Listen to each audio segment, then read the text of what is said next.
no. And he said, but don't you watch TV? Don't you have parents? We were like, yeah, we have parents. Oh, this is why they never let us out, And he was like, you dumbass, go home. And we were like, okay, sorry.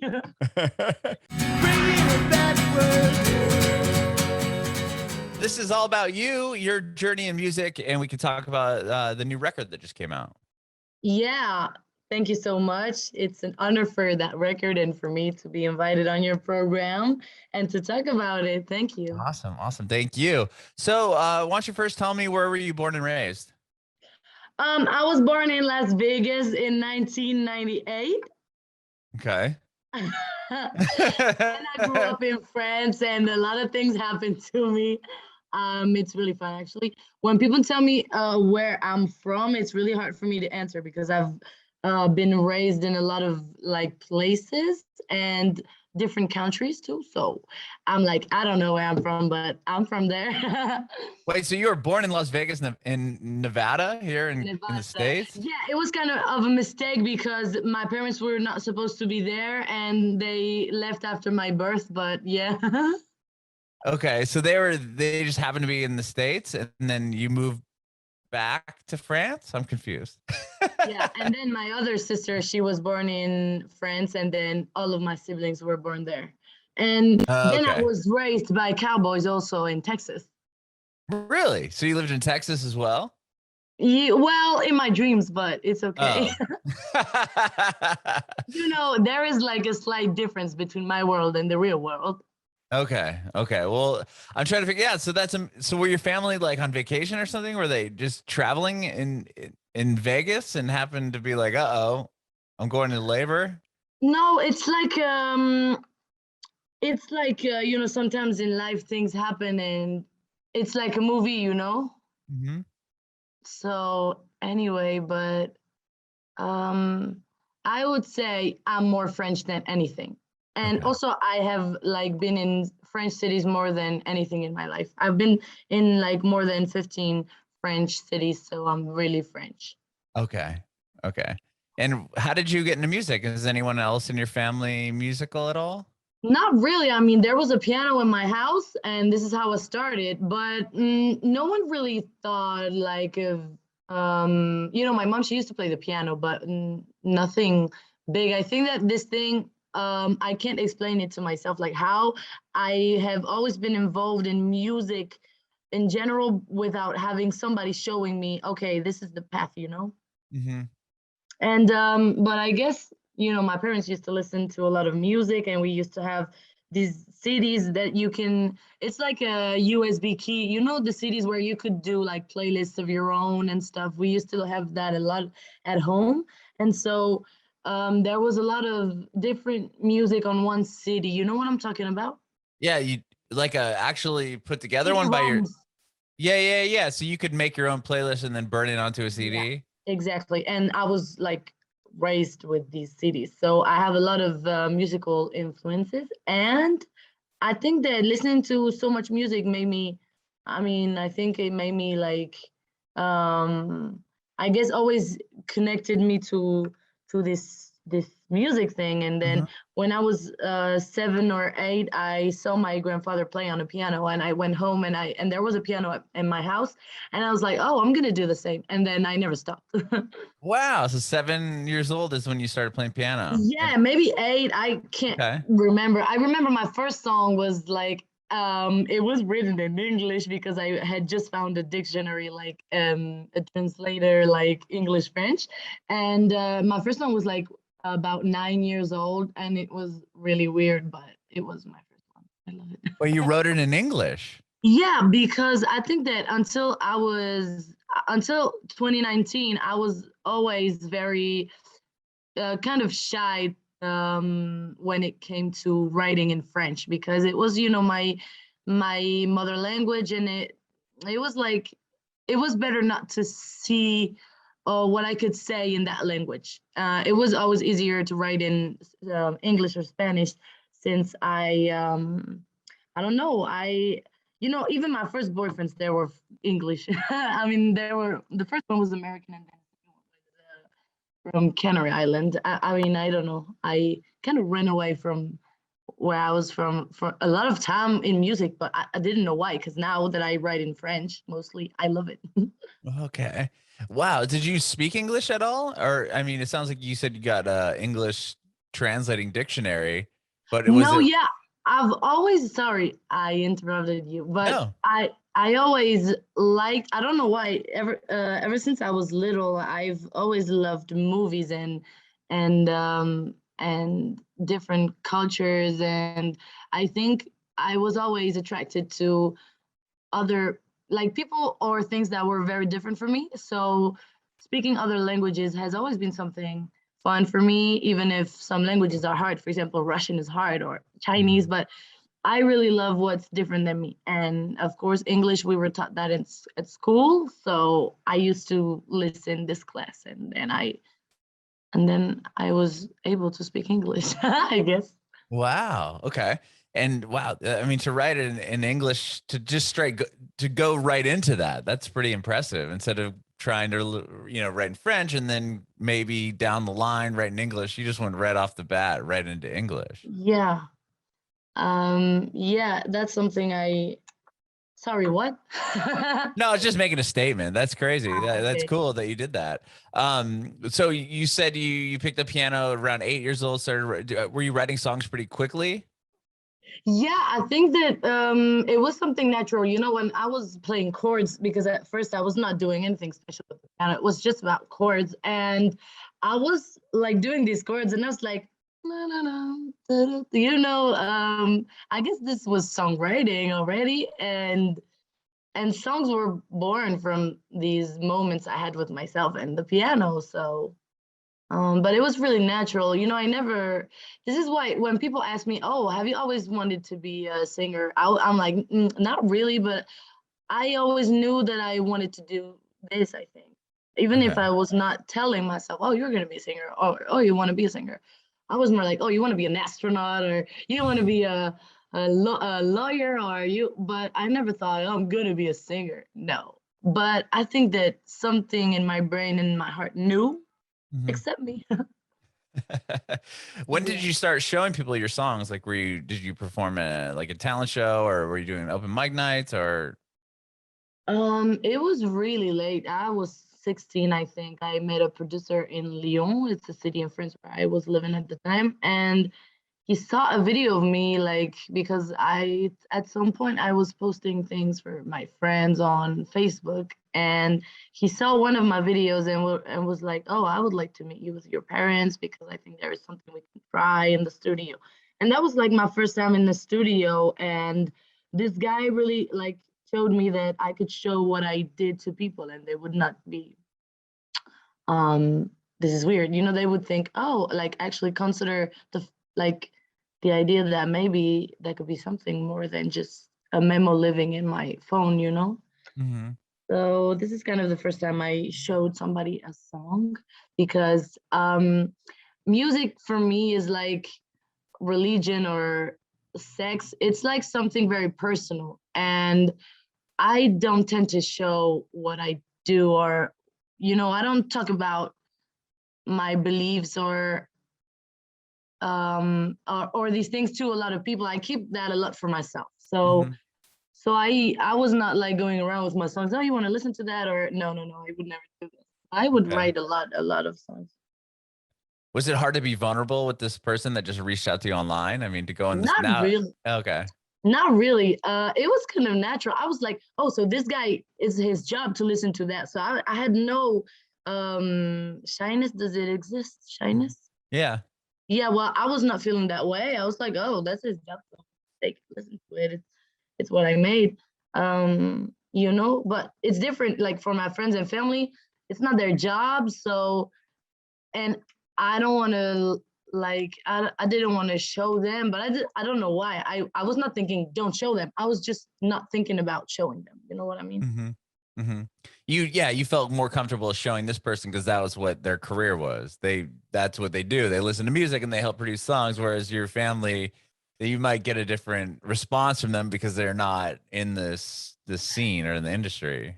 Yeah, I don't really know what it's like exactly, but I think that it just was not natural for me to show that to my family. But I used to, for example, I could sing songs to my family or songs that are already exist out in the world, but I would not sing something I made. Or when I was composing it, my mom or my sisters were like, "Oh, is this from you?" And I would be like, maybe." And they're like, "Oh, that's cool." And I was like, "Oh, cool." But we didn't like, we never really, like I said, music has always been there, but very underneath, like very implied, Okay. not really here, there. Uh-huh. You said 16 though when you went to this studio to meet this producer. Well, I thought it was interesting that you said that pretty late in life, and then you're 16, which really isn't late in life like whatsoever. Oh, really? Wait, But maybe. you're like late in life. I thought you were gonna say, yeah, when I started in like in my early 20s, but no, that's No, I am now in my early 20s. 20s, yeah. So Yeah. 16 isn't like It's anyway. a relate to me. It's 16 would be a little less than 10 years doing that without showing it to nobody. So for me, it's like eternity. Yeah. No, I see what you're saying. When you Mhm. worked in the studio with this producer, is that what became one of your early EPs or no? Not even. Okay. That came later.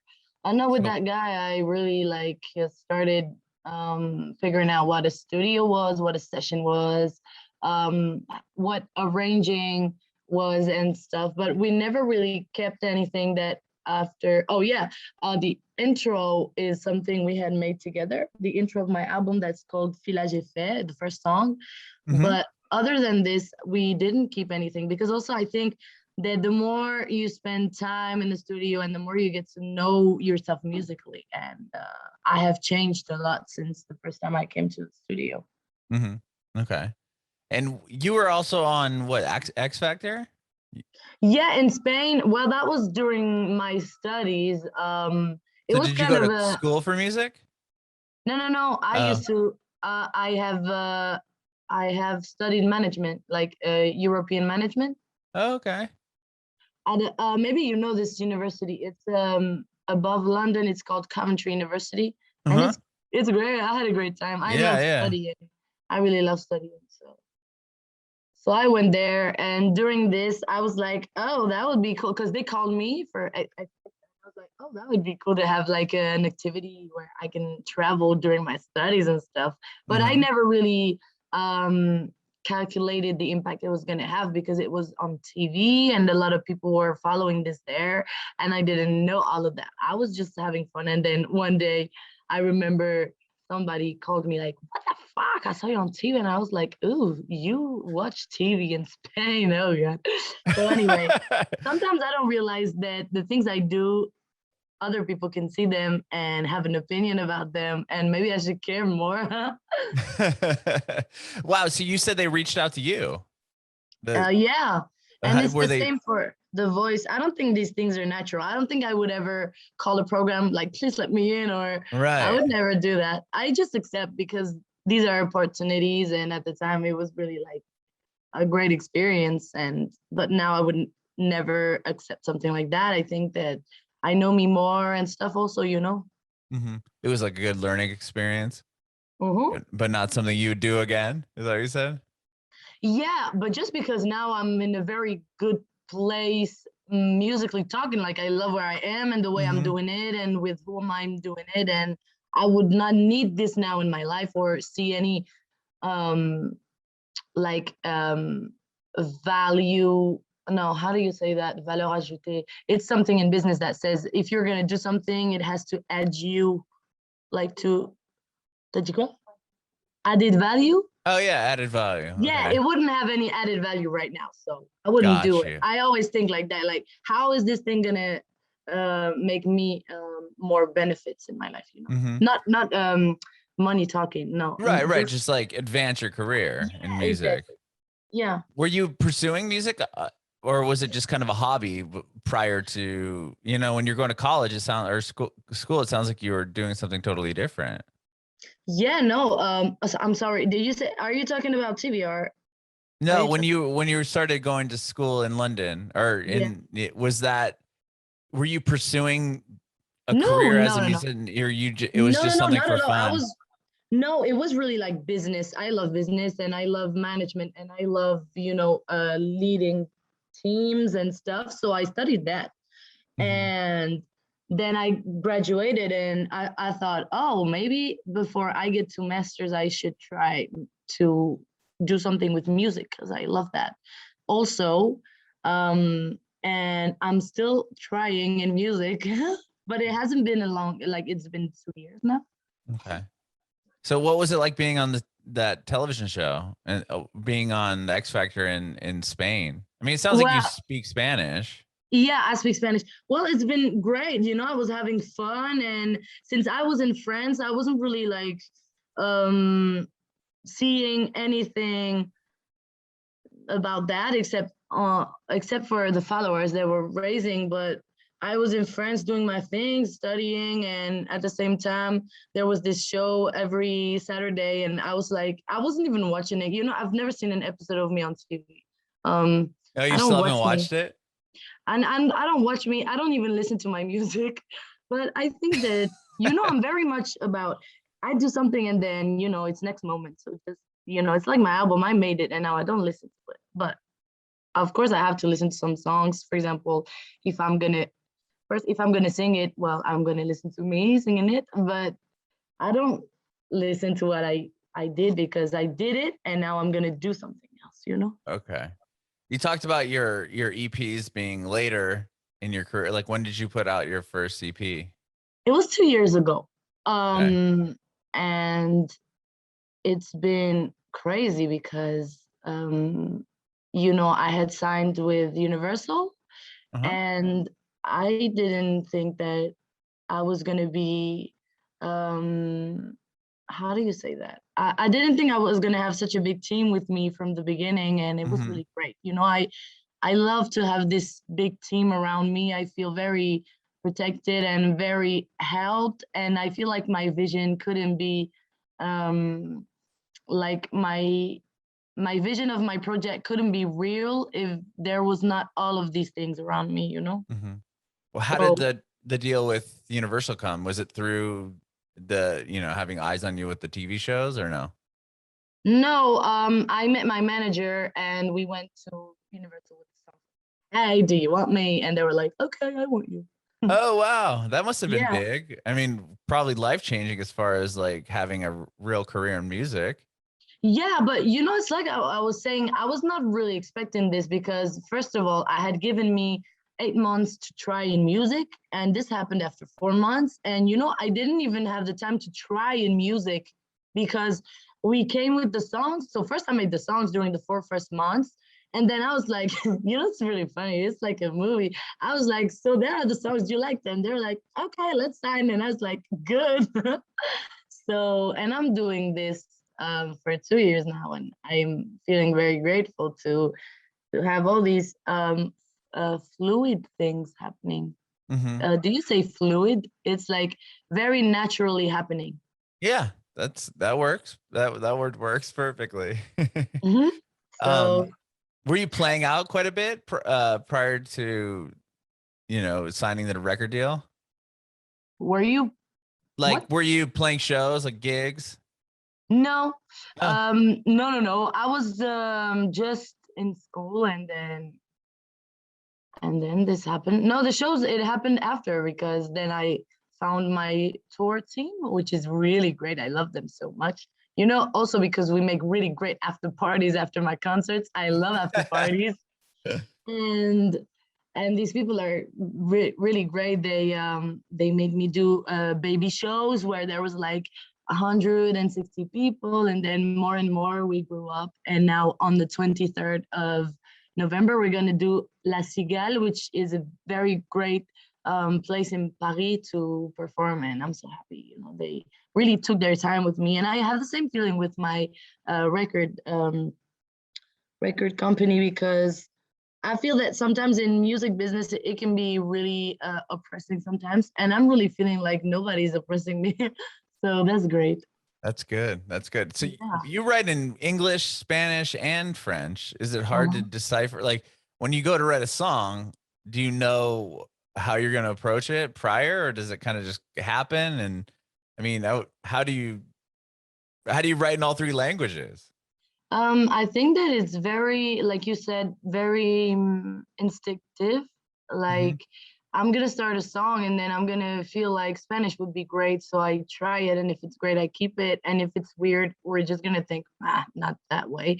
So we're gonna like take it down, and then if I want to write something in English, then I'm gonna be careful what I write, and if it's great, we're gonna leave it. It's not about writing in English or writing in Spanish. It's just that the concept that I have made in my mind could only work if the languages are mixed. For example, in my song Mojito, Hmm. this song works in three languages because there is one moment that has English that was thought like back to the future. It's like, okay, let's get back in time, go to this new wave music time. I love it. And I was like, and if I don't do it in English, I don't think I would ever think about doing it. So let's just be loyal to the concept and do it in English. And it's the same for the Spanish songs. There's not a lot of Spanish songs, but there is, for example, one that is called Mucha Labia. This concept, labia, it doesn't even exist in English or in French. So I wouldn't even write it if it were English or French. What's the concept that doesn't? So Mucha Labia is a song, first of all, it's with a very great artist that I love that is called Guaynaa. Do you know him? Uh-uh. Guaynaa is like Puerto, Puerto Rican, I don't know, Yeah, Puerto Puerto Rican Rican. artist. Yeah. Okay. And he's very, I love his vibe is really great. And so the concept of Mucha Labia is Mucha Labia. You say that when somebody talks to you like, oh, you're so beautiful, you're so nice, it's blah blah blah blah blah, just because uh, he wants you to never forget him. For example, oh, you're so nice, so beautiful, blah blah blah blah. It's Mucha Labia, like whoo, labia, labia, labia. And so I love this concept because no, I just thought it would be a great theme for a song, and then I called Guaynaa and he said yes, it's really great, let me in, and I was like, yes, it's really great. Oh, awesome. Awesome. Where were Yeah. you when the virus started happening in March? I was in the north of France with my father and my little brothers and my father's girlfriend, which I love. It was Mhm. like family time. I loved it. I know a lot of people have been traumatized by this time, but I Mhm. was like a child, back to the future again. I really loved that moment. It was like a pause in my life, like a break. And I was feeling like a child, and I love it, because a part of my brain is still 5 years old. So I just had to only use this part that was 5 years old, and I was so happy. Were you working on a record at all? Like where were like how did it affect you, or were you already up there kind of taking some downtime and then it was like, well, now I guess I'm stuck here. I wasn't really concentrated in producing music. I was more into promo at this moment, Okay. but I always when I'm at home, I compose a lot. So of course some concepts were born during that time.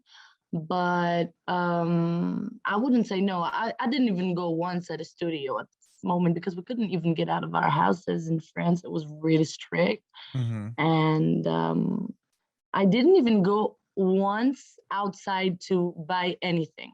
So I was like Wow. locked down. Yeah, months straight, locked down, nothing to do except for like with my little brothers. We took our bikes and went to everywhere we could, but we met the cops sometimes, but it was okay. And yeah, we got arrested a few times, but they're nice. Really? Just for being outside? Yeah, it was crazy. I can't even explain. Like freedom Wow. was not there. I can tell. Like freedom was the last thing. Like people were really like prisoners, and I kind of found that funny because I'm really into movies and stuff, and I was like, oh, this is a great movie, and but it was real life. Right. So you were just out biking around with your brothers and then a Yeah. cop stopped you and said, "Hey, like Yeah, you're like, what under are you arrest." doing? And we were like, no, we're biking. But we knew we couldn't, but we were like, okay, kids, let's be kids. And so we were like, no, we're out there doing, and he said, don't you know you can't? And we were like, no. And he said, but don't you watch TV? Don't you have parents? We were like, yeah, we have parents. Oh, this is why they never let us out, you know? And he was like, you dumbass, go home. And we were like, okay, sorry. And it Oh, happened like a few times, but we really wanted to go biking, even though we couldn't. That was, mhm. I don't like when somebody tells me, don't do that or don't do this. I don't even know who would like that. But I always find ways to do what I want, even if I can't. And sometimes it implies breaking rules, but if you do it gently, people are going to be nice. If you do it like with respect, breaking rules with respect is always a good idea because you can have your own way and the people, they don't get mad. If they see you're not bad, it's okay. If they see you've got good intentions, they let you do your shit, Mhm. even Mhm. if it's forbidden. So when did you start working on or writing this record that just came out last month? I would say around, well, when it stopped. So like I would say end of the summer 2020. Okay. We started thinking, okay, let's make an album now because we have songs and we have concepts and I really wanted to think this as an album also. And I like the fact that 13 songs have a reason to be there, and I love to think everything like a whole. And I thought, okay, yeah, we're gonna make this album. And we had some songs already that I thought, okay, this is gonna go there, this is gonna go there, but we need more. So with my team, we went to the south of France one week, and we made some other songs, and it was really great because it's another vibe. We had a studio in front of the sea, and it was really beautiful. And we were doing a lot of parties, which is also very inspiring. And a lot of things happened during this album, and the pandemic too, the COVID-19 happened too. And I think it was a great moment to write about being free and finding ways to do things, even though you've got barriers or codes that kind of provide you from doing what you want. Well, I was thinking it's a good moment to write that you can do whatever you want. And Mhm. so the album is really about that. It's about finding ways to approach your better and most authentic self. And this is what it's about. And it's called Enfant Roi, King Kid, if I translate. And it's really that. It's not like, because in French we have an expression that means that king kid is like a kid that do what he wants, and it's really bad to be a king kid. But my way was like, you are a kid and you are a king, and both of these two like positions can be hard, but also there is a lot of freedom in both of these two things. And I thought it was really great. Mhm. So you worked on so this all kind of came together, obviously, as you said, during the pandemic. Do you think that had an effect on the record? A little bit, but not that much. I always run away to this planet I have in my brain. I mean, I feel like it's not in my brain anymore because I live in it. But and this world really helps me, well, escaping from everyone else's world and from the world that we're living in. And for example, I can touch that plant and I know it's in your world, but my world, there's nothing we can touch in it. And this is very protecting me from all the bad things that I can witness or live here. And I love my world and I'm always in it. So the pandemic was like a detail to me.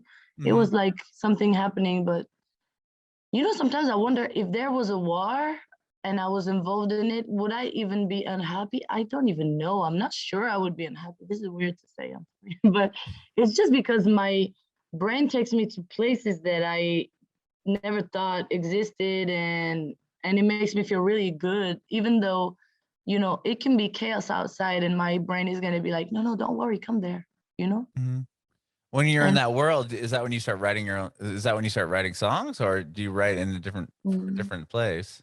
I write When I no, this is gonna sound weird, but I write when I got back from a trip. I mean, I don't know now how to explain that, but it's like I go to my head and I live things in my head, and these two realities are very connected, but they're not the same, right? Mhm. And then I come back to the real world, only the real world, and I'm like, oh, that was great. Let's write about it.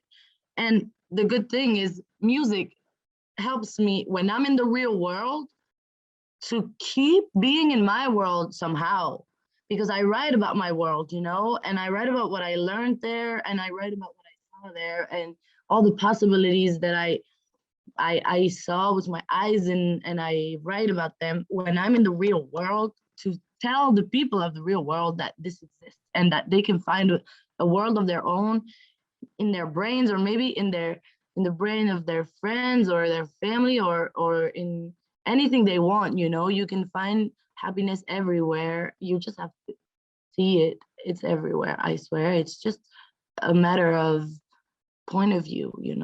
Mhm. Mhm. So So, well, so the record's out. You've done a couple music videos for the album as well. yeah. Do you enjoy doing those? Yeah, I love it.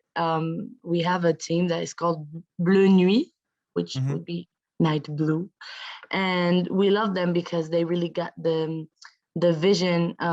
First of all, you can think my songs are very like happy, colorful, and stuff, and they got this little, this depth.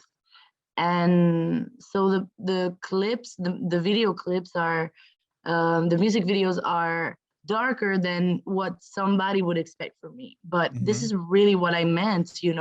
It's like having this dark vibe, but with a positive message. I don't know if you get that. Yeah, Um, yeah.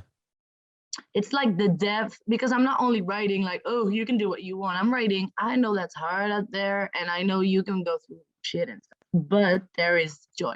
So you got to show the dark side in the video. Otherwise, people are just going to think you're like Teletubbies, like doing, but it's not that. You are telling them that some things are hard, but it's that it doesn't matter.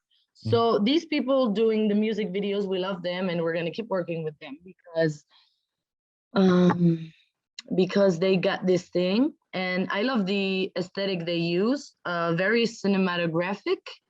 For example, for my song Comme les autres, we built a big cube, and I was performing in it, and Mhm. I loved it. And these concepts are great, and I think that this team really works for the project. It's cool.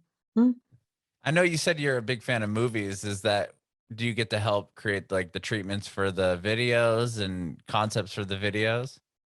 Well, not that much. I think that the movies inspire the music, and then the music and the paintings are gonna inspire the the music videos. I think that, but also, yeah, in my subconscious, there is always something from Tarantino or Scorsese or something left that can inspire me in the moment during the video, but not that much.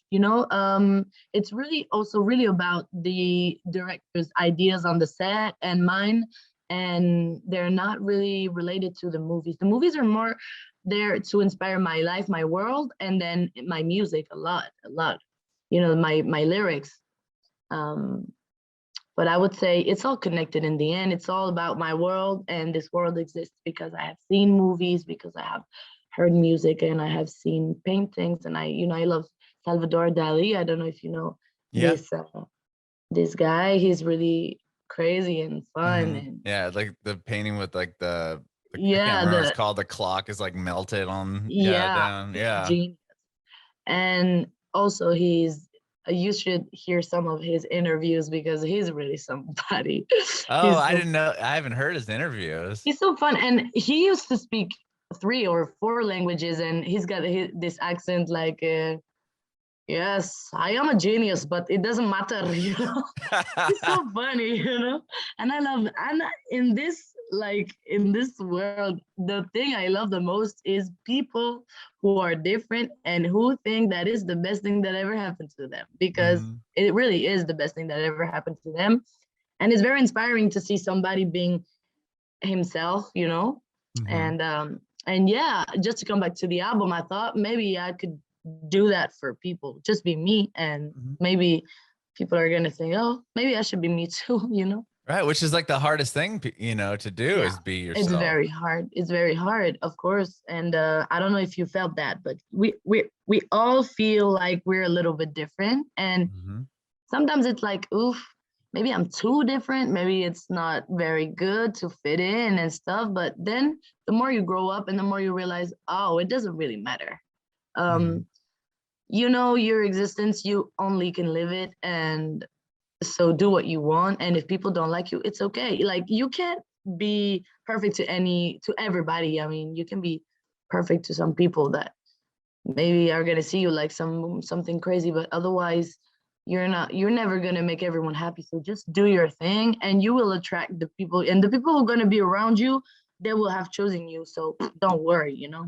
I Mhm. don't think even the meanest people, I don't think the meanest people should try to be nice, because if they're very mean, it's gonna help somebody. Or maybe if it's naturally mean, maybe it's bound to be like that, you know. I think that you have to be you because somebody's gonna benefit from it, in good or Mhm. in bad, but we're all gonna benefit from being ourselves and from others being themselves, you know.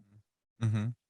What would you say? You said that you draw inspiration from movies. What would you say like the biggest, most inspiring film is that you've seen? This is really hard to tell. I couldn't say one, but I could tell you that the movies of Quentin Tarantino have Mhm.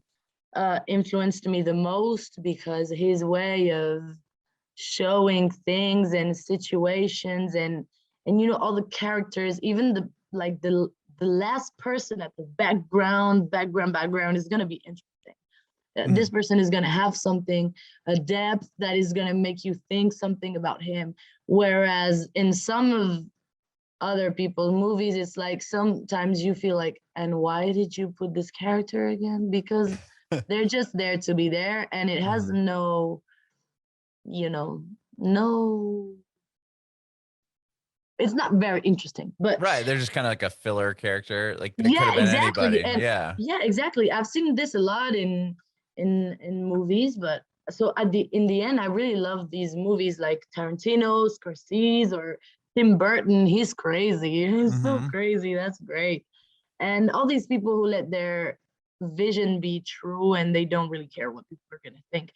You know, I remember listening to an interview from I don't know what program, but it was American, but of Tarantino saying that if he had listened to the people he, you know, but just like a lot of artists that say, if I had listened to the people, I would not do this, because the people, they say, oh, no, it's too hard. No, you can't do this. No, you don't have the vision. No, no, no, you're not good enough, not enough, not enough.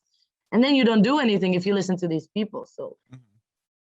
you know, I like these directors. Oh, Luc Besson also, he's French. He's very big director. You know, The Fifth Element. I watched it this week again, and Oh I yeah. love this movie. The Fifth Mhm. Element is wonderful, and it's one of these movies again where the vision was very, you know, it was, he was really loyal to what he saw for the movie, and Mhm. it's wonderful. It's a wonderful movie. That is awesome. And you we talked about it earlier, but you have a show at the end of next month. Is that your first Yeah. show that you'll play? I know back from this pandemic. No, of course not. I have played this summer in festivals and stuff in France, but I am going to play again because I'm going on tour on the 15th. Well, next week I'm starting my tour here in France, Oh and I'm so wow. excited. Yeah, and I'm so excited. And the one I told you about is a gig, but in Paris. But Mhm. I have gigs in France, all over France, Is it because just a French tour? Just the France? yeah, it's a French tour, because Oh, cool. at the moment, you know, nobody knows me. So first we're gonna try to get friends, and then let's see who wants to listen to my music. Hey, you have a lot of people listening. I mean, you have a ton of streams on Spotify. Yeah, well, I have people listening to me, but you know, what matters the most to me is that if someone listens, if he likes it and he finds comfort in that, and then he stays with me on my, in my world, this is what matters to me. It doesn't really matter how many, even though the more the better, but I feel like first, if I can bring you that, that peace when you listen to me and then you stay in my world, then I've already won, even if we're five or 500 or 5,000 or 5 billion, You talked about how your album's out and you don't listen to it anymore. You don't watch yourself on TV or listen to you. Are you just forward thinking? Like, are you already working on the next project? Yeah. If I'm not doing that, I'm probably chilling. But yeah, I would say that I like to, when I finish something, I don't sleep too much on it. I don't know how to say that in English, but I would say when I finish something, I'm like, okay, great. Now let's get to the next move because I don't want to be bored and I don't want to be, I'm not very much into the past and stuff. And when I finish something and that it's great, I just leave it there. And, it's like a factory, like, okay, perfect. Now let's go and let's create the new thing. So you're already working. So have you started writing more songs? Yeah, I've never really stopped. I mean, yeah, this summer I really stopped because I love summer and having fun and stuff. But I would say that yeah, I have started and I'm very excited. I'm so excited for what's coming, and I don't know if I can talk about it, but I don't think so. Okay, well that's amazing. We'll have to have you back to talk about it when it's out. Yeah, of course. All right. Well, Poupie, thank you so much for doing this. I appreciate your time. Thank you so much to you, Adam. That was really a pleasure talking with you. And I didn't ask you a lot of questions, but I hope you're good and stuff. It's not about me. No one cares what I have to say. I do have one more, though, before I let you go. Do you have any advice for aspiring artists? For what? Do you have any advice for new artists, people trying to do what you're doing? Yeah, I mean, I would say this to an artist or anyone who wants to do anything in life. I would say just trust your instinct. And if you don't have one, well, feel and what's the realest to you, go there and yeah, listen to. It can sound really cheesy and stuff, but listen to your heart because this is where everything happens, And when you die, you don't die with dollars, and you don't die with your with things like that. You die with what you did, and so do things just like you want to be remembered. Bringing it back